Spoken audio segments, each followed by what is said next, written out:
பேசிக்கிட்டு இருக்கா. அப்போ ஹீரோயின் என்ன சொல்றா அப்படின்னு பார்த்தா, அவன் என்ன லவ் பண்றானா இல்லையானே எனக்கு தெரியலையடி, இன்னமும் எங்களுக்குள்ள வந்து எமோஷனல் கனெக்ட் இருக்கா இல்லையான்னு எனக்கு புரியல அப்படின்னு சொல்றா.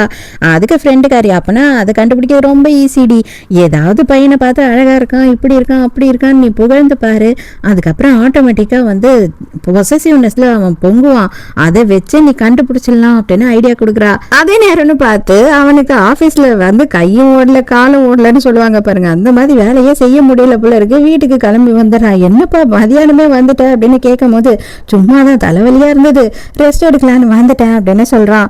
அந்த நேரம்னு பார்த்து ஹீரோயின் இந்த பிடிஎஸ் மாதிரி இந்த சைனீஸ்லயும் இருக்கும் இல்லையா, அந்த மாதிரி ஏதோ ஒரு சாங் எல்லாம் வச்சு பார்த்துட்டு இருக்கா. வெறும் பையனுங்க மட்டுமே ஆடிக்கிட்டு இருக்கானுங்க. இதெல்லாம் நீ எப்போ பார்க்க ஆரம்பிச்ச அப்படின்னு டென்ஷன் ஆகுறா. இல்ல சும்மா பாட்டு பார்த்தேன், பசங்கெல்லாம் அழகா இருந்தாங்க, அவங்க எவ்வளவு ஹேண்ட்ஸமா இருக்காங்க பாருங்களேன், சான்ஸே இல்லைல்ல, அவங்களோட பாடி எவ்வளோ சூப்பராக மெயின்டைன் பண்ணுறாங்க, அவங்க கலர் எப்படி இருக்கு பாருங்களேன் அப்படி இப்படின்னு புகழறா. ஹீரோ அப்படியே வெறி கொண்டு பார்த்துட்டு இருக்கான். நானும் ரொம்ப நேரம் கொண்டு பார்த்துக்கிட்டே இருக்கேன், நீ சும்மாவே இருக்க மாட்ட போல இருக்கு, வந்து உட்கார்ந்ததுலேருந்து என்னை வெறி ஏற்றிக்கிட்டே இருக்க, அவனோட பாடியை பாரு, ஸ்கின்னை பாரு, கலரை பாருன்னு சொல்லிட்டு எவ்வளோ டென்ஷன் ஆகுற, அவனுக்கும் எனக்கும் என்னடி குறை, அவனில் எங்கேயாவது நான் குறையா இருக்கேன்னு சொல்லு பார்க்கலாம் அப்படின்னு சொல்லிட்டு கேட்டுக்கிட்டு இருக்கும் போது ஹீரோயின், இல்ல நல்லா தான் இருக்கீங்க, இருந்தாலும் அவங்க கொஞ்சம் பெட்டரா இருக்காங்க அப்படின்னு சொல்றா. அவ்வளவுதான், காம பிசாசு மறுபடியும் மலை ஏறிடுச்சுன்ற மாதிரி இழுத்து பிடிச்சி ஹீரோயினை கிஸ் பண்ண ஆரம்பிச்சிடுறான்.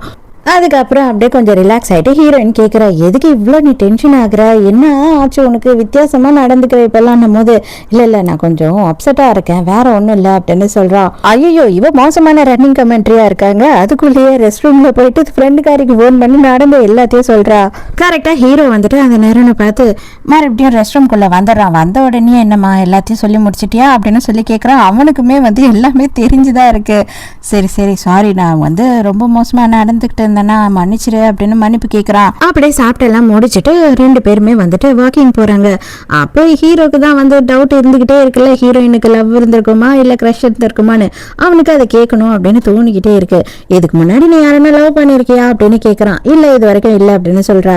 இது வரைக்கும் நீ எத்தனை பேரை வந்து டேட் பண்ணிருக்க அப்படின்னு சொல்லிட்டு ஹீரோயின் கேட்கும் போது, நான் ஒரு தெரியும் டேட் பண்ணதே இல்லை அப்படின்னு சொல்றான். என்னது ஒரு தெரியுமா, என்கிட்டயே கதை விடுற, அதான் உனக்கு ஒரு எக்ஸ் இருக்கே அப்படின்னு சொல்லும் போது இப்பதான் அவன் சொல்றான், எனக்கும் அவளுக்கும் எந்த சம்மந்தமும் இல்லை, நாங்கள் லவ்வர்ஸும் கிடையாது, அப்பா அம்மா வீட்டில் என்கேஜ்மெண்ட் பண்ணாங்களே தவிர எங்கள் ரெண்டு பேருக்குமே ஒருத்தர் மேலே இன்ட்ரெஸ்ட் வந்ததே இல்லை, அதனால தான் அவள் ஊரை விட்டு ஓடி போனா அப்படின்னு சொல்கிறான். இப்போதான் ஹீரோயினுக்கே இந்த கதை தெரியுது. ஸோ இது வரைக்கும் நான் அவளை தொட்டதே இல்லை, அதுதானே உன் மைண்டுக்குள்ளே ஓடிக்கிட்டு இருக்கு, டர்ட்டி மைண்ட் அப்படின்னு சொல்லி கிண்டல் பண்ணுறான். ஐயோ நான் அதை பற்றி கேட்கவே இல்லை அப்படின்னு சொல்கிறா.